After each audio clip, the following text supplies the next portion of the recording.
O salto foi gigante.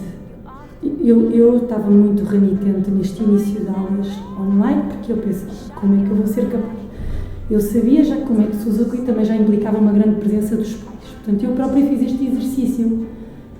Não é mau, portanto, eu já tenho que estar presente. Online, nem sequer tenho que sair de casa. Portanto, disse, não, vamos experimentar. Não sei como é que isto vai funcionar, mas se dizem que resulta, vamos experimentar.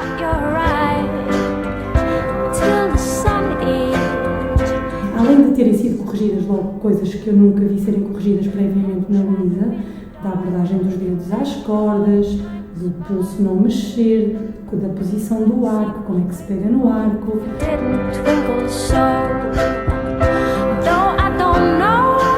Mesmo à distância, imensa empatia, que é uma coisa que resulta muito com a Luísa, não é? Este reforço positivo, a empatia que tem, ainda que seja através de um ecrã. E depois uma coisa que eu valorizo muito, mesmo a disciplina do saber estar numa aula, a disciplina do corpo, de saber estar. Tudo isto foram coisas que desde fevereiro, março, nós estamos em março, ela ganhou mais nestes meses do que num ano e pouco presencialmente. E percebe-se que as músicas que ela está a aprender têm um propósito. Eu nunca tinha percebido isso, não é? Esta música tem o propósito de aprender esta técnica.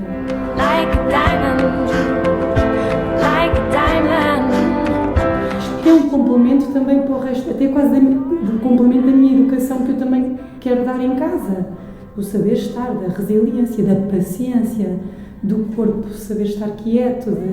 E isto é muito giro porque às vezes mesmo na escola, ela está no primeiro ano, às vezes estas coisas, eles vêm da creche para o primeiro ano e são inquietos. E portanto, haver agora assim um sítio onde eles também têm que aprender, não é só tocar violino. Portanto, eu noto que há muitas coisas aqui que ela ganhou neste período e que é neste poder de concentração que está a crescer imenso.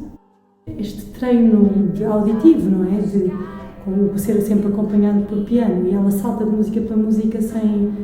Não é? Este treino mental, esta ginástica mental que eles têm que fazer, que não era. E isto eu valorizo imenso e noto, foi uma evolução incrível.